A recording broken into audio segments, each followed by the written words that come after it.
Hello, everyone, and welcome to today's live broadcast, Applications of Preclinical Translational Imaging Technologies for Improved Modeling and Decision-Making, presented by Paul Makidon.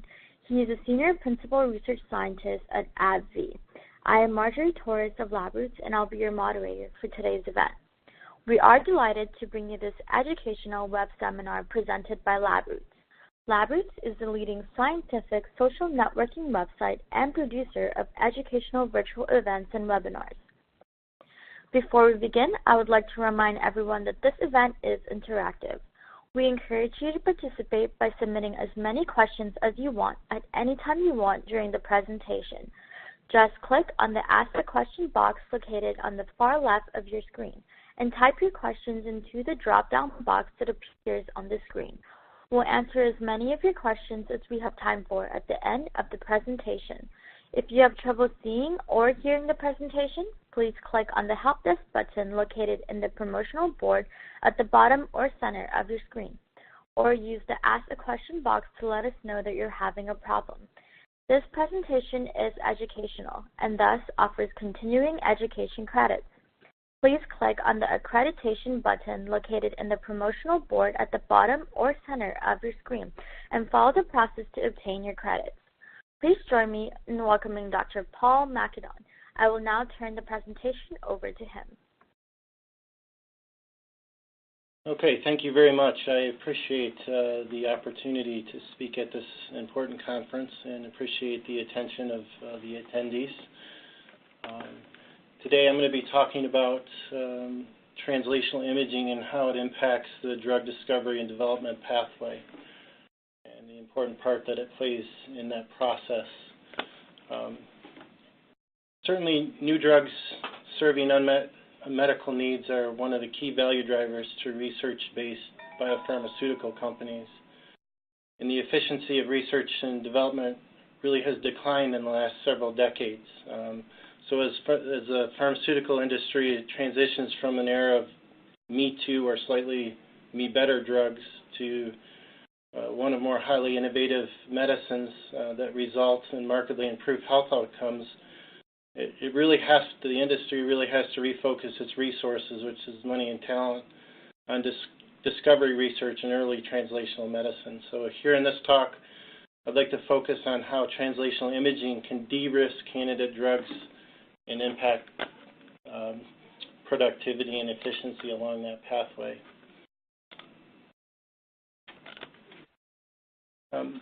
One of the most successful ways to add efficiencies within that pathway has been to focus on the development of biomarkers. Measuring biomarkers. Biomarkers are characteristics that are objectively measured and evaluated as indicators of normal biologic processes, disease processes, and even pharmacological responses to a therapeutic intervention. And so this type of strategy has really been shown to make the drug development discovery pathway more efficient.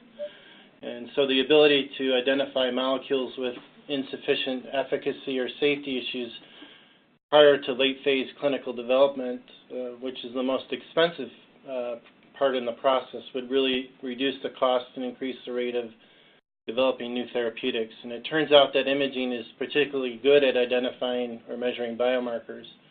And so we can use imaging to identify critical information such as biodistribution of the drug, pharmacodynamic activity of the drug. We'll talk a little bit about that later.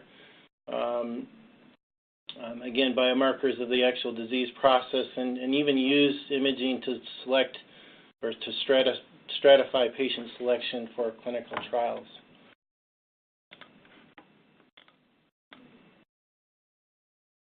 And so the key is here, we'd like to avoid going blindly into these expensive clinical trials, especially the late clinical trials. And to avoid this, we're applying imaging strategies for several things. And one is to define target uptake. Can we identify, does the molecule actually reach the intended target in vivo in a relevant animal model? Imaging can help us guide dose selection. What's the minimum dose required to occupy the target? The safest dose, but the one that produces appropriate pharmacodynamic activity. Does binding of that target actually elicit a relevant physiologic or therapeutic response? Imaging will help us identify safety issues. Are there off-target responses? And again, it would definitely help patient stratification, which patients to enroll for early clinical trials. So the overarching idea with utilizing a biomarker approach, and especially imaging, is can we predict what's going to happen in clinical trials by building up enough cogent preclinical data and relevant animal models. Again, there's a number of ways to look at biomarkers. Imaging seems to be one of the best strategies to overall identify biomarkers within this strategy. Other advantages of using imaging. Imaging will give us the ability to do longitudinal studies, and this will directly impact the 3 R's, using less animals. So longitudinal studies are important for a number of scientific advantages, also for impacting the 3 R's. Typically, toxicology studies, for example, there's many animals that are sacrificed at different time points through the study. But using imaging, we can push that into a longitudinal type of analysis, which will enhance the statistics and improve the consistency of the study throughout. Imaging gives us real-time quantifiable assessments of therapeutic intervention. Many of these strategies that we use for preclinical imaging are translatable directly into clinical trials. And they're very powerful at de-risking candidate drugs. Using imaging seems to shorten the time to the clinic and reduce the cost while maximizing our biological understanding of the pathophysiology or the therapeutic response. So I hope to impress that imaging also is a very powerful tool at really pushing the sophistication of the animal models that we're utilizing. So it gives us direct access to the molecular pathway information, and really opens up the utility of many of these animal models beyond what traditional use has demonstrated. So using imaging, we can get direct molecular level of pathophysiology and therapeutic response, and this is the level of, or the basis that the disease is actually occurring. So we can do things like monitor gene expression non-invasively, look at target engagement, identify underlying biological processes of the disease, and direct therapeutic response.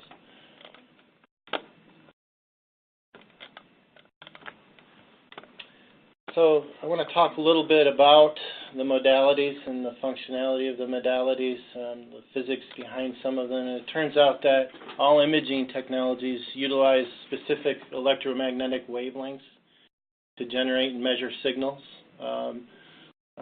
Along that electromagnetic spectrum, to the furthest right of the longest wavelength, the MRI, magnetic resonance imaging, uses radio frequencies and a high static magnetic field to produce images of high spatial resolution.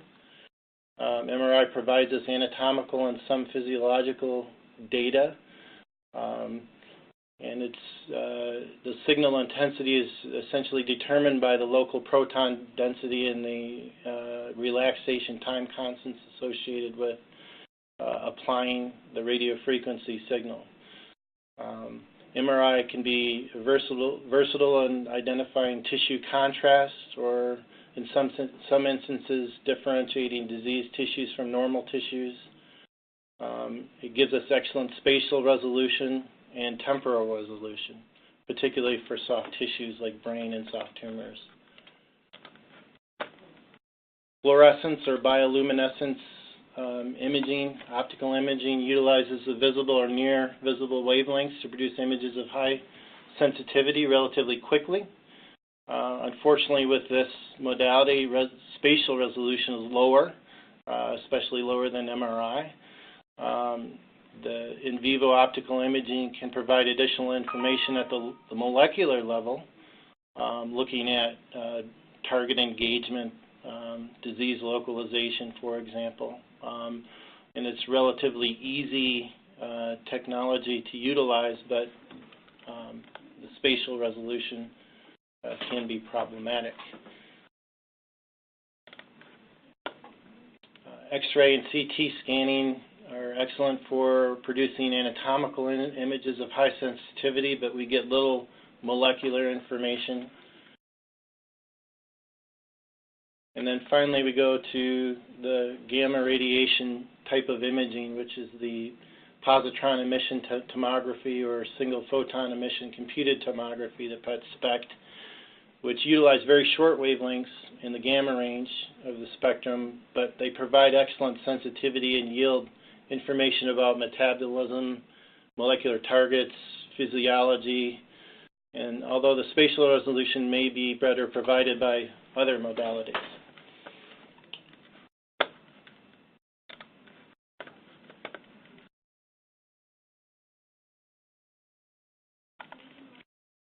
Other modalities that we are utilizing for preclinical imaging include ultra-high frequency ultrasound. These are designed specifically for preclinical applications, but newer technologies are coming through for clinical applicability as well. This is an ultra-high frequency ultrasound system which enables in vivo viewing and assessment of very small targets. Molecular information is gathered utilizing ultra-high frequency ultrasound combined with high resolution molecular imaging. These systems allow researchers to view small anatomical structures, so we can see often at the resolution of down to like 30 microns in real time and in a longitudinal fashion. So they're a very powerful tool that is becoming more and more popular in preclinical research. I've listed here also optical coherence tomography, which is an imaging system that utilizes optical interferometry. It's similar to holography, which produces images internal to tissue microstructures, so you can see superficial images at a very, very high detail, a very, very good resolution. And here we're looking at the retina as a model of neurodegeneration. And non-invasively, we can get very, very high resolution imaging applications to look at pathophysiology and therapeutic response. Chromoendoscopy is also a powerful tool that we can utilize. Here's an immunology example where we have an animal with a colitis. This is a mouse model of colitis. If you look at the top row, essentially this technology utilizes, pardon me, I'm on the wrong slide.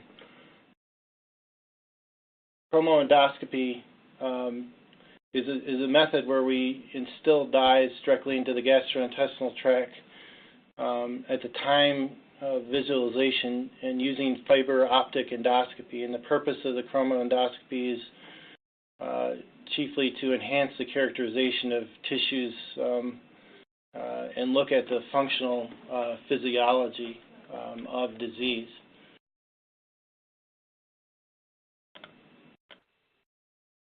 And I'm showing an example of the utility of chromoendoscopy. If you look at the top row, this is after we've applied methylene blue dye into the colon. We can see crypt structures which are associated with normal epithelium in the colon. These are not identifiable if you look at the middle row using light endoscopy. The tissues can look normal even in the presence of colitis lesion.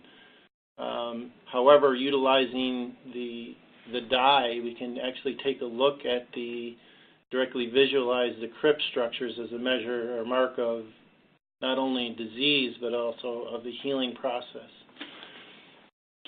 So it's a very powerful tool for immunology applications, for example, looking at healing of intestinal mucosa.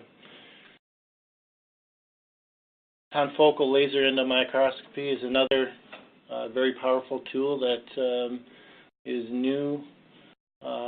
This is a technology that essentially we can take optical biopsies of tissues in living animals non-invasively.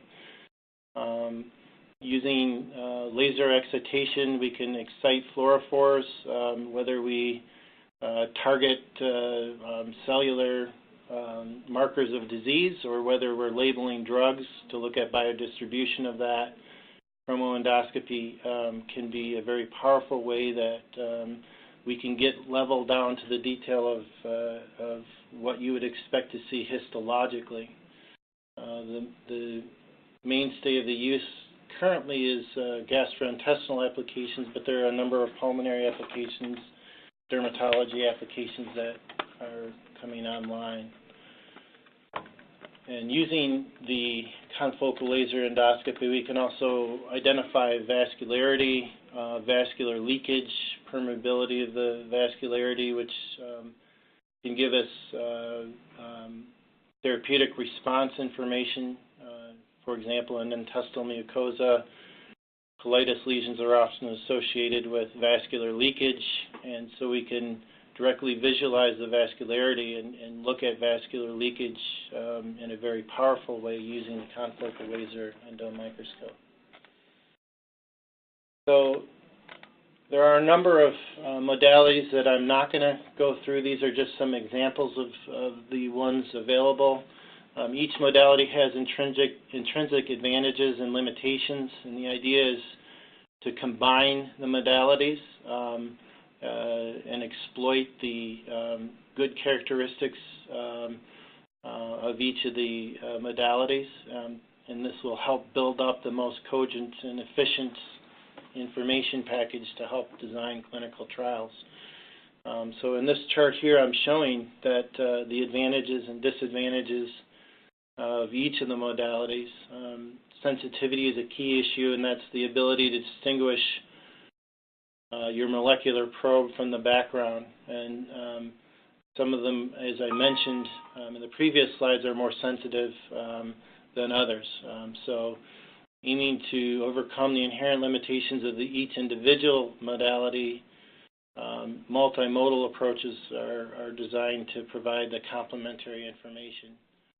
And combining high-resolution modalities like CT or MRI with high-sensitive techniques will really continue to broaden the horizon of research in the drug development pathway.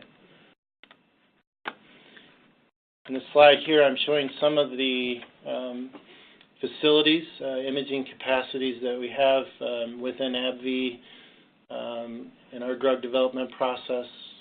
We have a PET SPECT imaging suite that we can image non-human primates, we can image rodents and other animals. We have two different magnets, 4.7 Tesla and a 7 Tesla magnet. We have optical imaging capacity, ultrasound, ultra-high frequency ultrasound. We are bringing on photoacoustic tomography. We have confocal laser endomicroscopy, chromoendoscopy, and we do have a radiopharmaceutical lab. So I wanted to now walk you through how imaging techniques can be applied to de-risking new medicines. And the first example that I'm going to show you is an oncology application, and we're using PET SPECT in this real-life example to measure target engagement, distribution, help identify patients to select for clinical trials, help guide our dose selection, and identify pharmacodynamic activity. So here we have a chemotherapeutic drug that targets epithelial growth factor receptor. It's in the HER2 family, commonly associated with glioblastomas. It's an antibody-based drug. In this example, The preclinical imaging process starts with rodents, mice who were implanted with xenograft tumors of this glioblastoma. And in this example, we can evaluate the pharmacokinetics of the uptake in the tumors. The tumor is implanted in the flank. So at the half an hour time frame, you can see the tracer that's identifying the tumor is actually in the urinary system as it's being excreted. About 24 hours, you can see uptake specific to the tumor itself, and then the optical or the optimized signal is localizing in the tumor itself between 72 and 120, 168 hours. And this will help guide our understanding as we move through the preclinical process and into the clinical application. So within this process, the next step was to orthotopically implant the glioblastoma in the relevant tissue, in this case in the brain. And you can see here at the 5-day time point that this mouse was demonstrating uptake of the tracer in the specific tumor location of the tumor in the brain. And we can see the kinetics of that uptake. Again, the signal is optimized somewhere between 72 and 120 hours, just like it was in the xenograft model. If we take a look at a patient with a naturally occurring glioblastoma, apply the same tracer, we can see similar kinetics. Around day 5, the signal is optimized in that patient. And we can see with the whole body image that there are some of the metabolic organs will contain the tracer itself, but the tumor is localizable visually with the tracer in the brain at that time point. So this is a very powerful way that through our preclinical analysis we could understand the kinetics of how to target this tumor. We can select patients that are actually expressing the molecular target for this tumor and identify the appropriate kinetics on how we expect this drug to engage this target at what times.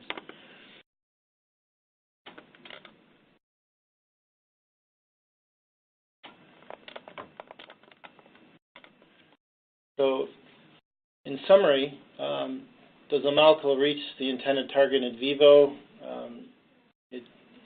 This approach provides a relatively non-invasive way to determine target penetration, tumor uptake. Are we passing the blood-brain barrier?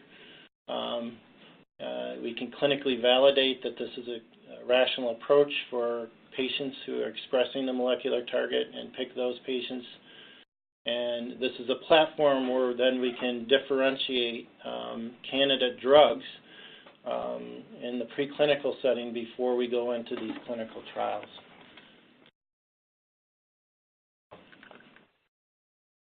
Dose selection. So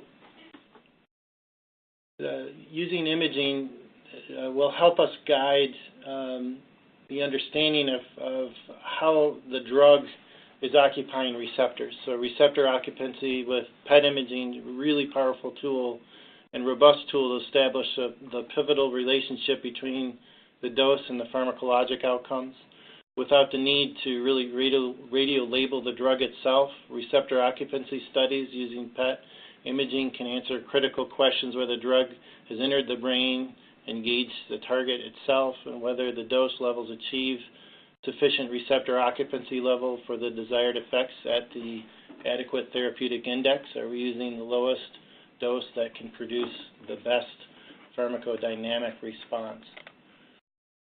And the way this is done is to develop or validate a tracer. We do this internally in-house. We can image our animal models non-invasively using the PET imaging technique. And then we can generate the exposure receptor occupancy data and then actually calculate the receptor occupancy based on the level of the drug that was dosed in our animal models.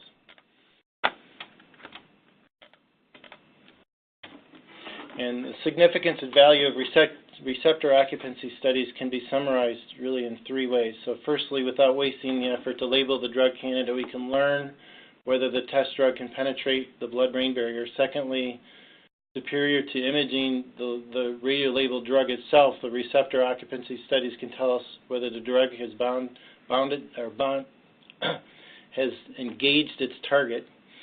And most importantly, the receptor occupancy curve provides direct quantitative measurement of the level of target engagement of the test drug at a given dose level. And this will provide a bridge for the pharmacokinetic pharmacodynamic relationship connecting the drug dose and the drug efficacy. For example, when there's no efficacious benefit observed, the receptor occupancy curve can help determine whether the dose has not been pushed high enough to reach certain occupancy levels, or if the receptor binding is simply not effective target for the disease, for example. Moving on to the clinical application, performed in a very similar manner to the preclinical application, we synthesized the tracer for human use in a GMP facility. The human patient is imaged non-invasively in a PET scanner. And during phase 1 clinical trials, these are usually healthy volunteers that are utilized to prove target engagement and test hypothesis proof of concept studies. And so if we look at data that was actually generated in a human clinical trial using dopamine receptor agonist in this particular case, in the humans generated receptor occupancy curves which were remarkably similar to the non-human primate studies that we developed. So this gives us a proof of concept that our animal model is a rational model to be able to take back into the preclinical application, and it's an example of retro-translation where we can then have confidence that our animal model will represent what's going to happen with receptor engagement in people, and we can take that non-human primate model and then differentiate drug candidates knowing that it's an acceptable model. And this provides us with early go, no-go decisions. This is an example of how we can take this information knowing that we have a relevant animal model, knowing the receptor occupancy is optimized with the drug dose, and whether we see the appropriate physiologic response or not. It's a way that can be captured in the preclinical phase before going to especially late clinical phase studies, which are very expensive and time-consuming.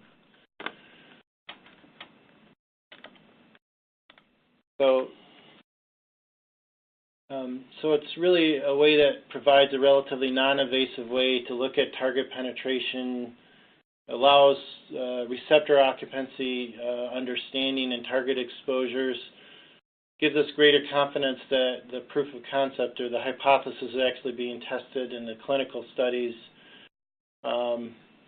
And it really can impact things at multiple programmatic levels and gives us early go, no-go decisions in moving drug candidates forward or not. Even non-ideal tracers can still be used for decision making. So candidate radiotracers may also bind to off-target proteins that are usually structurally or functionally similar to the imaging target. And the selectivity required for a suitable radiotracer is not fixed and depends on the relative densities of the desired versus off-target proteins, as well as the relative rate of the binding of the radiotracer. So selectivity may not be problematic if the regional distribution of the off-target proteins has little anatomical overlap with the imaging target. So in that way, we can still use non-ideal tracers to push the receptor occupancy information forward.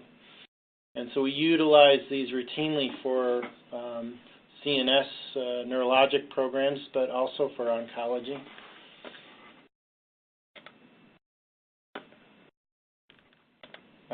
Imaging is a very powerful tool at giving us robust pharmacodynamic activity. So this is an immunology example. Does engaging the target actually elicit a relative physiologic response? And so if we look at rheumatology, rheumatoid arthritis, of course, is characterized by massive inflammation, but there's a considerable amount of synovial angiogenesis that occurs. And we can target the alpha beta 3 integrin, which mediates the angiogenesis. Using PET imaging, we can do this non-invasively, and we can actually identify the synovial angiogenesis.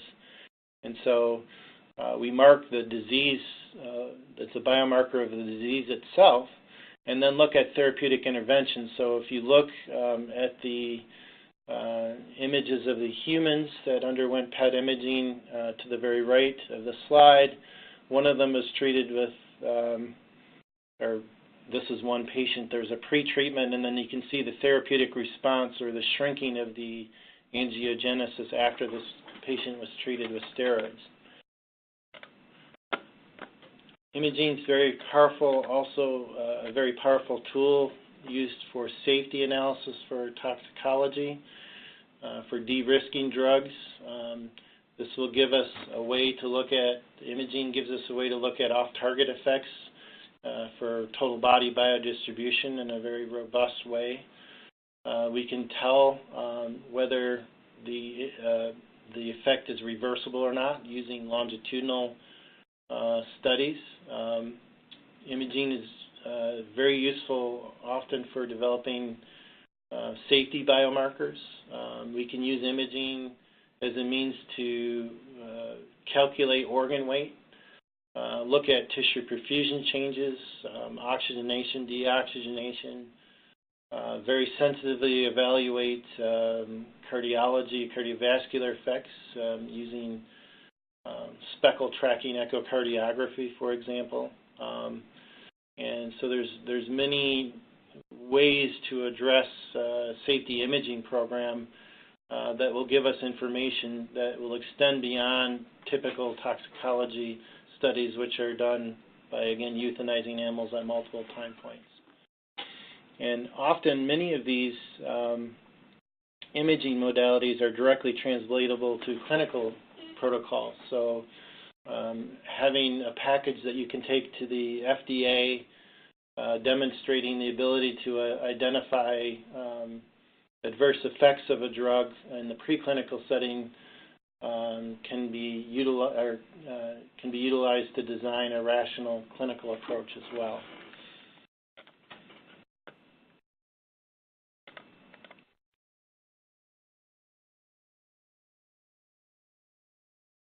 So to summarize,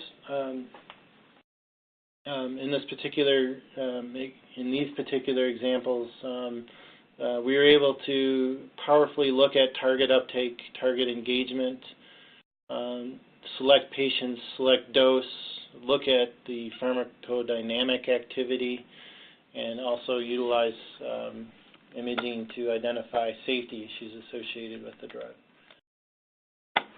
I wanted to go through another example, immunology example of a non-PET, non-SPECT application. This is the chromoendoscopy.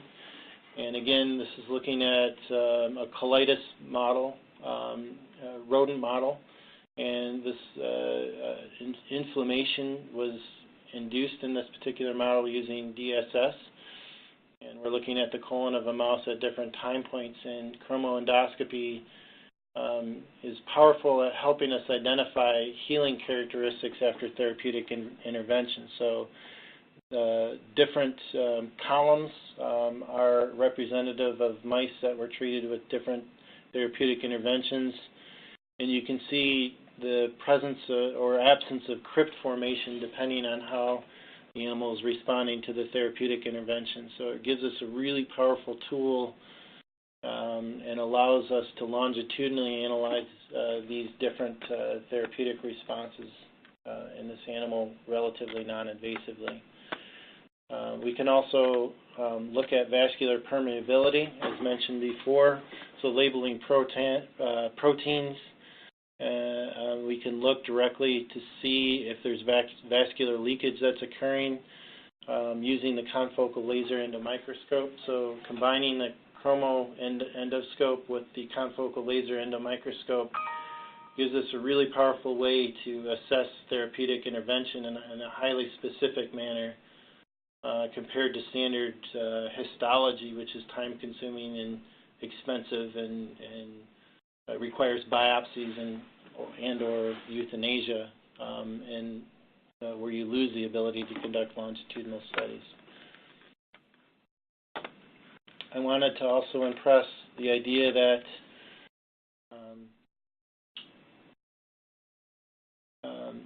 imaging can really impact the 3 R's of animal use. Not only can we use imaging, I mentioned we can take optical biopsies, for example, so we're not actually having to remove tissue from a living animal. And this is a way that we can refine the research, the way that we're using the animal. It will minimize pain, it will minimize distress in a lot of situations. And probably the most powerful way that it impacts the 3 R's is, again, to give us the ability to do longitudinal assessments, especially when you're looking at treatment efficacy. Again, other methods often require separate groups of animals to be euthanized so that measurements can be made for each study at time point in each treatment group. So using the in vivo imaging, because an animal can be evaluated at multiple time points, one group of animals can be used for all the time points in each treatment group. And by imaging the animals prior to the initiation of the treatment, each animal serves as its own control. And the measurements at all time points in the animal using the imaging not only reduce the number of animals, it also eliminates the impact of the variability between animals in each time point, and thereby increasing the statistical power of the study itself. So it's a really powerful way that that we can impact the 3 R's. These are all the slides that I had, and I'd be happy to take questions.